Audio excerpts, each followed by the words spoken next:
নমস্কার, আমি সায়ন্তন আর in love with সয়েলে আপনাদের সবাইকে স্বাগত। আশা করি আপনারা সবাই ভালো আছেন। আজ কথা বলবো শীতের বাগান নিয়ে।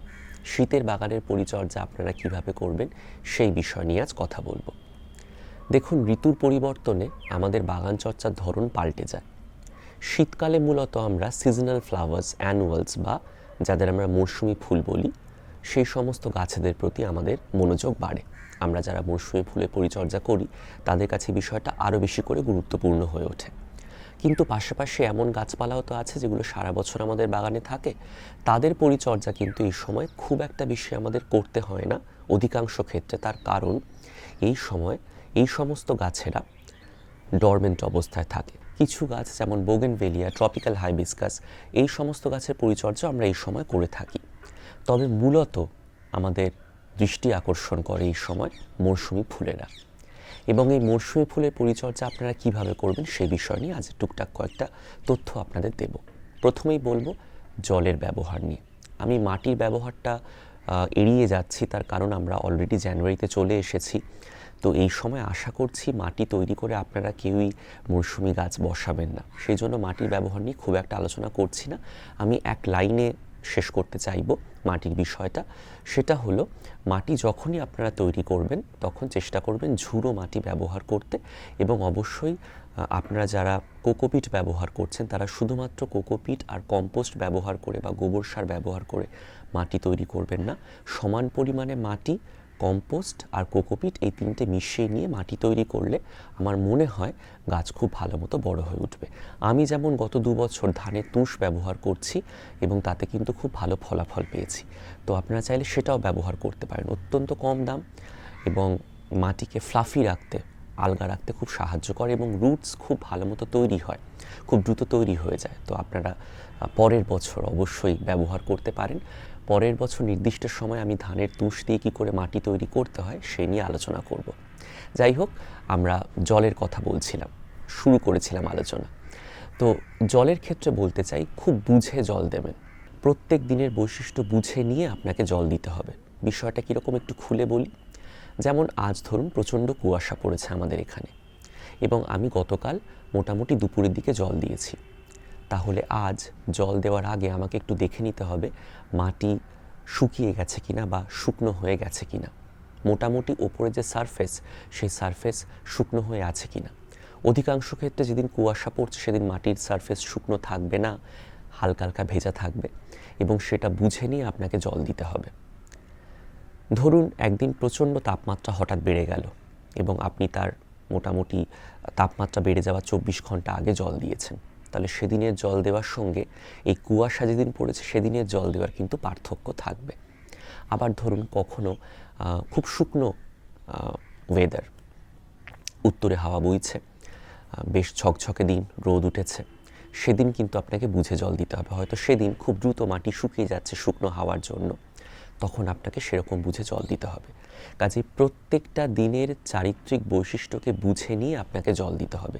প্রতিদিন সমানভাবে আপনি জল দিয়ে যাচ্ছেন, এটা করলে কিন্তু হবে না। তাতে কিন্তু অধিকাংশ ক্ষেত্রে রুট রট হওয়ার একটা সম্ভাবনা থাকে।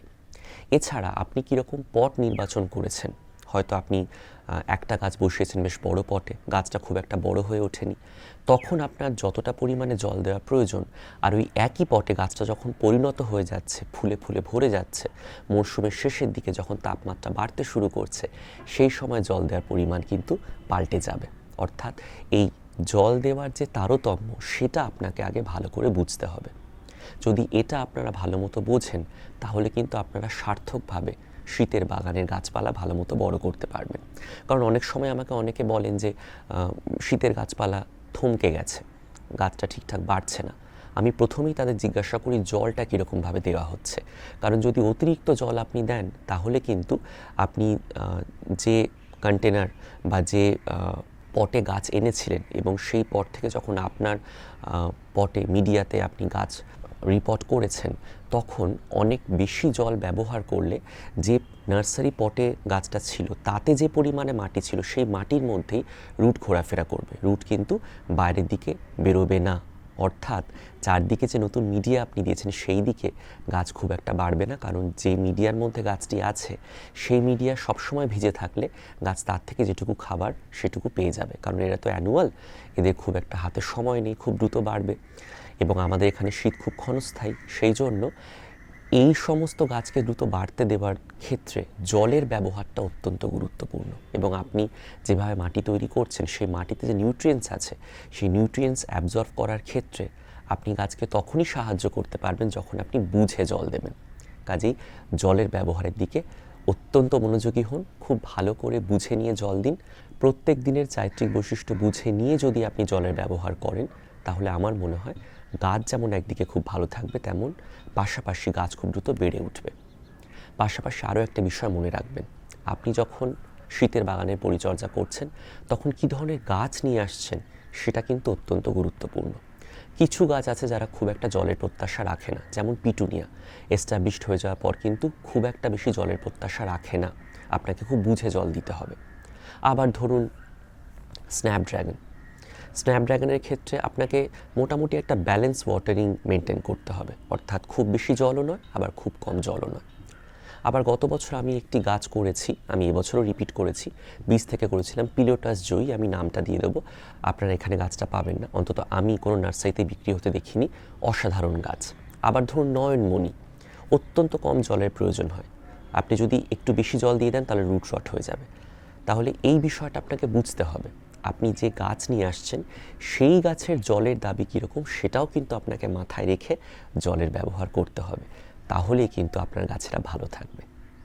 পরবর্তী পয়েন্টের কথায় আসি, আমাদের এখানে শীতকাল খুব একটা স্টেবল বা স্থিতিশীল নয়, অর্থাৎ টানা শীত থাকছে এমনটা তো হয় না, অনেক সময় খুব গভীর শীত পড়ছে, কখনো আবার তাপমাত্রা বেড়ে যাচ্ছে, কখনো কুয়াশা পড়ছে, কখনো প্রচণ্ড রোদ উঠে যাচ্ছে, কখনো আবার মেঘলা দিন, এইরকম বিভিন্ন ধরনের বৈশিষ্ট্য নিয়ে শীতকাল আসে এবং এই বিভিন্ন ধরনের বৈশিষ্ট্যকে মাথায় রেখে যদি আমরা বাগান পরিচর্যা করি, শীতের বাগানের পরিচর্যা করি, তাহলে আমার মনে হয় আমাদের বাগান খুব ভালো থাকবে, কারণ সব গাছ কিন্তু সমানভাবে আলোর প্রত্যাশা রাখে না এবং এই যে বিভিন্ন দিনের চারিত্রিক বৈশিষ্ট্য পাল্টে যাচ্ছে, আলোর একটা তারতম্য ঘটছে, কোনো দিন চড়া রোদের সঙ্গে আমরা তাপমাত্রাও বেশি পাচ্ছি, কোনো দিন চড়া রোদ প্লাস আমরা বেশ মনোরম আবহাওয়া পাচ্ছি, কোনো দিন প্রচণ্ড ঠান্ডার মধ্যে চড়া রোদ পাচ্ছি, কোনো দিন মেঘলা দিন পাচ্ছি, তাপমাত্রা খুব একটা বেশি হচ্ছে না। তো এইরকম বিচিত্র যে বৈশিষ্ট্য, সেই বিচিত্র বৈশিষ্ট্যকে যদি আমরা একটু খেয়াল রাখি তাহলে আমার মনে হয় আমাদের বাগান পরিচর্যা আরও বেশি সহজ হয়ে যাবে এবং সেই জন্য আপনাকে বুঝে গাছের প্লেসমেন্ট করতে হবে, অর্থাৎ আপনি কোথায় গাছ রাখছেন সেটা আপনাকে একটু খেয়াল রাখতে হবে। কিছু গাছ আছে যারা খুব একটা চড়া রোদ নিতে পারে না এবং তাপমাত্রা বেশি আর চড়া রোদ এটা তাদের পক্ষে খুব কষ্টকর হয়ে যায় অনেক সময়, যেমন ধরুন ইমপেশেন্স, আপনি ইমপেশেন্সকে এমন জায়গায় রেখেছেন যেখানে হয়তো সারাদিন আলো বা রোদ আসছে, এবার হঠাৎ ধরুন তাপমাত্রা বেড়ে গেল এবং রোদ চড়া হয়ে উঠল, শীতের শেষের দিকে বেসিক্যালি এটা হয়ে থাকে, তখন কিন্তু এই গাছদের অসুবিধা হবে, পাতা নুয়ে পড়বে এবং অনেক সময় কিন্তু গাছ মারাও যেতে পারে বা যতটা পরিমাণে ফুল আসার কথা ফুল নাও আসতে পারে এবং ফুল খুব দ্রুত নষ্ট হয়ে যেতে পারে। কাজেই সেটা কিন্তু আপনাকে বুঝে গাছের পরিচর্যা করতে হবে। যে সমস্ত গাছ খুব একটা চড়া রোদ নিতে পারে না তাদেরকে এমন জায়গায় রাখুন যেখানে সকালের দিকে আলো আসছে এবং বাকি সময়টা অপ্রত্যক্ষ উজ্জ্বল আলো গাছ পাচ্ছে, তাহলে দেখবেন গাছ খুব ভালো থাকছে।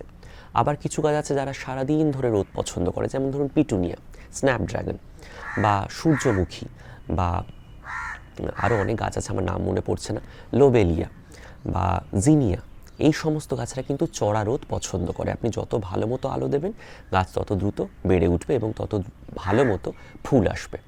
তো এই সমস্ত গাছের ক্ষেত্রে আপনাকে ইনশিওর করতে হবে যেন গাছ সারাদিন রোদ পায়। তো এই আলোর প্রত্যাশাকে মাথায় রেখে যদি আপনি বাগান পরিচর্যা করেন এবং গাছকে সেই রকম জায়গায় রাখেন তাহলে দেখবেন গাছ খুব ভালো মতো খুব দ্রুত বেড়ে উঠছে এবং প্রচুর পরিমাণে ফুল দিচ্ছে। পরবর্তী পয়েন্টের কথায় আসি, আপনারা নিশ্চয়ই লক্ষ্য করেছেন মরশুমি ফুল গাছ খুব দ্রুত বেড়ে ওঠে, আপনি হয়তো এক সপ্তাহ আগে যে গাছ বসিয়েছেন এক সপ্তাহ পর তার গ্রোথ দেখে নিজেই বিশ্বাস করতে পারছেন না অনেক সময় যে এত দ্রুত গাছটা বেড়ে গেল। এর কারণ এরা প্রথম থেকেই জানে যে এদের হাতে সময় কম, কারণ এরা খুব দ্রুত একটা নির্দিষ্ট সিজনে বেড়ে ওঠে এবং সেই সিজনে এরা যাবতীয় কাজকর্ম শেষ করে ফেলে, অর্থাৎ ভেজিটেটিভ গ্রোথ, ফুল আনা, বীজ তৈরি করা, এই সম্পূর্ণ জীবন চক্রটা এরা কিন্তু একটা ঋতুর মধ্যেই শেষ করে নেয়। সেই জন্য এরা খুব দ্রুত নিজেদের সমস্ত শারীরবৃত্তীয় কাজকর্ম করে ফেলে। তো সেই জন্য আপনাকে প্রথম থেকেই এই বিষয়ে তাদের সাহায্য করতে হবে। কিভাবে সাহায্য করবেন? প্রথম কথা, ভালো মতো মাটি তৈরি করতে হবে, এবং দ্বিতীয় অত্যন্ত গুরুত্বপূর্ণ বিষয় হচ্ছে সারের ব্যবহার। প্রত্যেক সপ্তাহে আপনাকে সার ব্যবহার করতে হবে, করতেই হবে, সে আপনি যে কোনো সার ব্যবহার করুন না কেন। এবং সার প্রয়োগের ক্ষেত্রে আমি বলবো চেষ্টা করবেন তরল সার ব্যবহার করতে। এতে গাছ খুব দ্রুত নিউট্রিয়েন্টস পেয়ে যায় এবং খুব দ্রুত গাছ বেড়ে ওঠে। এটা কিন্তু অত্যন্ত গুরুত্বপূর্ণ একটা বিষয়। আপনি গ্র্যানুলেটেড ফার্টিলাইজার, অর্থাৎ যে সমস্ত দেখবেন ছোট ছোট যে দানা সার যেগুলো পাওয়া যায়, সেই সার আপনি ব্যবহার করতেই পারেন। আমার মনে হয় সেই সার ব্যবহার করে গাছকে বসানো যেতে পারলে খুব ভালো হয়। কিন্তু গাছ যখন বেড়ে উঠছে তখন সেই সমস্ত সার ব্যবহার করলে সেই সমস্ত সার ভেঙে মাটিতে মিশে গাছের শিকড়ের কাছাকাছি পৌঁছতে অনেকটা সময় লেগে যায়। তো এইটা যদি আপনি তরল সার ব্যবহার করেন তাহলে কিন্তু হবে না। খুব দ্রুত গাছ নিউট্রিয়েন্টস পেয়ে যাবে এবং গাছ খুব দ্রুত বেড়ে উঠবে। কাজে চেষ্টা করবেন প্রত্যেক সপ্তাহে তরল সার ব্যবহার করতে, এবং অবশ্যই মাইক্রোনিউট্রিয়েন্টস সমৃদ্ধ ফার্টিলাইজার ব্যবহার করবেন। গাছের পাতায় আপনারা ব্যবহার করতে পারেন। এক্ষেত্রে একটা কথা বলি, যখন গাছের পাতায় আপনারা কোনো সার ব্যবহার করছেন তখন চেষ্টা করবেন মেঘলা দিনে সার ব্যবহার করতে। যেদিন খুব ঝকঝকে দিন, প্রচণ্ড রোদ উঠেছে, সেদিন দয়া করে ব্যবহার করবেন না, তাতে কিন্তু অনেক সময় পাতা পুড়ে যাওয়ার একটা সম্ভাবনা থাকে। তো এইটা বুঝে নিয়ে যদি মাইক্রোনিউট্রিয়েন্টস সমৃদ্ধ ফার্টিলাইজার ব্যবহার করেন তাহলে খুব ভালো হয়। এবং চেষ্টা করবেন যদি মাইক্রোনিউট্রিয়েন্টস সমৃদ্ধ ফার্টিলাইজার ব্যবহার করার ক্ষেত্রে আপনি খুব একটা আত্মবিশ্বাসী না হন, মানে আপনি ভাবছেন যে আমি কি ব্যবহার করব পাতায়, যদি আপনি সে বিষয়ে খুব একটা আত্মবিশ্বাসী না হন তাহলে আপনি মাটিতে ব্যবহার করুন, তাহলেও গাছ সমানভাবে উপকৃত হবে। এবং দেখবেন মাইক্রোনিউট্রিয়েন্টস ব্যবহার করলে গাছ খুব ভালো থাকছে। এবং আরও একটা কথা বলি, এটা আমার ব্যক্তিগত অভিজ্ঞতা থেকে আপনাদের বলতে পারি, অনেক সময় জলের ব্যবহারের তারতম্য হওয়ার ক্ষেত্রে বা তাপমাত্রার তারতম্য হওয়ার ক্ষেত্রে বা মাটির পিএইচের তারতম্য হওয়ার ক্ষেত্রে দেখা যায় যে ক্লোরোসিস হচ্ছে সিজনাল ফ্লাওয়ার্সে। সেক্ষেত্রে কী করবেন? সেক্ষেত্রে আপনি যখনই সার ব্যবহার করছেন প্রত্যেক 15 দিন অন্তর সার ব্যবহারের পাশাপাশি ইডিডিএইচে সমৃদ্ধ কিলেটেড আয়রন ব্যবহার করতে পারেন। তাতে দেখবেন গাছের পাতা নধর সবুজ থাকছে এবং গাছ খুব ভালো মতো বেড়ে উঠছে। কাজেই সার প্রয়োগের দিকে এই বিষয়গুলো যদি একটু মাথায় রাখেন তাহলে খুব ভালো হয়। আপনি যে সারে অভ্যস্ত, যে সার ব্যবহার করতে আপনি অভ্যস্ত, সেই সার ব্যবহার করুন, কোনো সমস্যা নেই। কিন্তু মনে রাখবেন কিছু গাছ আছে যাদের পিএইচের সমস্যা হলে তারা কিন্তু খুব একটা ভালো মতো বাড়তে পারে না। সেক্ষেত্রে একটু দেখে নেবেন যে কোন গাছ কী ধরনের পিএইচ প্রত্যাশা করে। এটা যদি একটু দেখে নিতে পারেন তাহলে খুব ভালো হয়। আমি জানি এগুলো এখন দেখাটা খুব একটা যুক্তিযুক্ত নয় বা খুব একটা প্রাসঙ্গিক নয়, কারণ আমরা একদম সিজনের মাঝামাঝি বা শেষের দিকে চলে এসেছি। এখন গাছ খুব দ্রুত বেড়ে উঠছে, ফুলে ফুলে ভরিয়ে দিচ্ছে বাগান। কাজে এই সময় এই বিষয়টা খুব একটা তাৎপর্যপূর্ণ নয়, কিন্তু তবুও আমি একটু তথ্য দিয়ে রাখলাম। যদি আপনাদের পক্ষে সম্ভব হয় তাহলে যে গাছ আপনি করছেন সেই গাছের পিএইচের যে দাবি সেটা যদি একটু মাথায় রেখে পরিচর্যা করেন বা সেই অনুযায়ী সার ব্যবহার করেন, যেমন ধরুন প্যানজি অ্যাসিডিক মাটি পছন্দ করে। এবার যদি আপনি প্যানজিতে খুব ঘন ঘন খোল ভেজানো জল ব্যবহার করেন তাহলে কিন্তু মাটির পিএইচ ভ্যালুটা বেড়ে যায় এবং তাতে অনেক সময় গাছের সমস্যা হয়। তো এইটা যদি একটু মাথায় রেখে পরিচর্যা করা যায় তাহলে মনে হয় বাগান খুব ভালো মতো বড় হয়ে উঠবে এবং আপনি দেখবেন যে প্রত্যেকটা গাছের যে সৌন্দর্য সেটা আপনি আলাদাভাবে উপভোগ করতে পারছেন। এটা খুব গুরুত্বপূর্ণ একটা বিষয়। পরবর্তী পয়েন্টের কথায় আসি। আমাদের পরবর্তী বিষয়টি কিন্তু অত্যন্ত গুরুত্বপূর্ণ একটি বিষয়। আমার মনে হয় জলের ব্যবহারের আগে যদি আমি এই বিষয়টি আলোচনা করতাম তাহলে হয়তো আপনারা এর প্রাসঙ্গিকতা টের পেতেন এবং আপনারা হয়তো জানেন বিষয়টা। পোকামাকড়ের আক্রমণের হাত থেকে গাছকে বাঁচানো, এটা কিন্তু অত্যন্ত প্রাসঙ্গিক শীতকালের বাগান চর্চার ক্ষেত্রে। কারণ আমি একটু আগেই বলছিলাম গাছেদের হাতে সময় কম, এবং এই সময় যদি গাছেদের পোকামাকড়ের উপদ্রব নিয়ে স্ট্রাগল করতে হয় তাহলে কিন্তু আপনার বাগানের যে পরিশ্রম আপনি বাগানের পেছনে করছেন সেটা অনেকটাই মাটি হয়ে যাবে। কাজেই অবশ্যই গাছের পাতার তলাটা খেয়াল রাখুন। এমনিতে লার্ভা জাতীয় পোকামাকড়ের আক্রমণ হলে আপনি বুঝতে পারবেন পাতায় ফুটো দেখা দেবে, পাতাগুলো খাওয়া খাওয়া হতে পারে, ফুলের কুঁড়িগুলো খাওয়া খাওয়া হতে পারে। সেদিকে আপনি ভালো মতোই নজর রাখতে পারবেন এবং সে অনুযায়ী আপনি ওষুধ ব্যবহার করলে দেখবেন গাছ খুব ভালো থাকছে। কিন্তু অনেক সময় পাতার তলায় রেড মাইটের আক্রমণ হয়, বিশেষ করে নয়নমণি গাছে সেলোসিয়াতে, আমি নামটা ভুলে যাচ্ছি, ভার্বিনা, এই সমস্ত গাছের পাতার তলায় প্রচণ্ড পরিমাণে কিন্তু রেড মাইটের আক্রমণ হয়। সেই জন্য এই সমস্ত গাছ করলে দয়া করে পাতার তলাটা ঘন ঘন খেয়াল রাখবেন।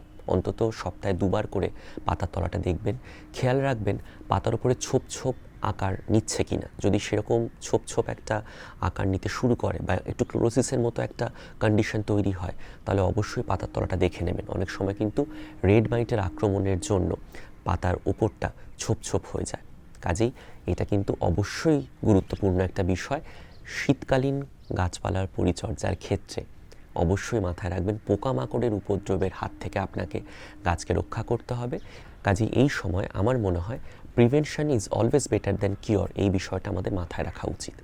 এবং সেই বিষয়টা মাথায় রেখে প্রত্যেক সপ্তাহে আপনি কীটনাশক ব্যবহার করুন। চেষ্টা করুন জৈব কীটনাশক ব্যবহার করতে। কাকা আছে, ট্র্যাপ আছে, এগুলো ব্যবহার করুন। এবং যদি দেখেন যে পোকামাকড়ের উপদ্রব, বিশেষ করে মাইটের আক্রমণ, রেড মাইটের আক্রমণ যদি মাত্রাতিরিক্ত হয়ে যায়, তাহলে সেক্ষেত্রে কনফিডার ব্যবহার করতে পারেন। রাত্রিবেলা ঠান্ডা জলে মিশিয়ে ব্যবহার করবেন, তাহলে দেখবেন গাছে কম শক আসছে। কারণ এই সমস্ত কীটনাশক ব্যবহার করলে, রাসায়নিক কীটনাশক ব্যবহার করলে গাছেদের একটু সমস্যা হয়। সেটা মাথায় রেখে যদি জৈব কীটনাশক ব্যবহার করতে পারেন এবং প্রত্যেক সপ্তাহে ব্যবহার করতে পারেন, তাহলে দেখবেন গাছ ভালো থাকছে, পোকামাকড়ের উপদ্রব হচ্ছে না এবং গাছে প্রচুর পরিমাণে ফুল আসছে এবং আপনার বাগান সুন্দরভাবে বড় হয়ে উঠছে। পরবর্তী পয়েন্টের কথায় আসি। আপনি যদি কোনো লম্বাটে গাছ করেন, অর্থাৎ যারা লম্বায় বাড়ে, যেমন ধরুন কসমস, সেলোসিয়া, ডালিয়া, স্ন্যাপড্রাগন, এই সমস্ত গাছ যখন আপনি করছেন তখন অবশ্যই স্টেকিং করতে ভুলবেন না। এটা কিন্তু অত্যন্ত গুরুত্বপূর্ণ একটি বিষয়। স্টেকিং না করলে অনেক সময়, বিশেষ করে যখন গাছে ফুল আসছে, গাছ যখন ফুলে ফুলে ভরে যাচ্ছে, তখন কিন্তু ফুলের ভারে গাছেরা নুয়ে পড়বে। এবং আপনি যদি এমন জায়গায় গাছপালা করেন যেখানে মোটামুটি ভালো মতো হাওয়া চলাচল হয়, সেক্ষেত্রে কিন্তু স্টেকিং অত্যন্ত তাৎপর্যপূর্ণ। কাজেই স্টেকিং করাটা অত্যন্ত গুরুত্বপূর্ণ। অবশ্যই স্টেকিং করবেন, পাটকাঠি ব্যবহার করতে পারেন, তাতেই মোটামুটি আপনাদের কাজ হয়ে যাবে। কাজেই মনে রাখবেন, আপনি যখন শীতকালীন বাগানের পরিচর্যা করছেন এবং লম্বা হয়ে বেড়ে ওঠে এরকম গাছের পরিচর্যা করছেন, তখন স্টেকিং করতে কিন্তু অবশ্যই ভুলবেন না। কেমন লাগলো এই ভিডিও অবশ্যই তা জানাতে ভুলবেন না। এবং যদি কোনো জিজ্ঞাসা থাকে তাহলে কিন্তু অবশ্যই কমেন্টের মাধ্যমে জানাবেন। সবাই ভালো থাকবেন, সুস্থ থাকবেন এবং অবশ্যই আমাদের সঙ্গে থাকবেন। এবং আমি আশা করব আপনাদের শীতের বাগান খুব ভালো মতো বড় হয়ে উঠছে এবং আগামী কয়েক সপ্তাহে আরও ভালো মতো বড় হয়ে উঠবে এবং প্রচুর পরিমাণে ফুল দেবে। ভালো থাকবেন সবাই।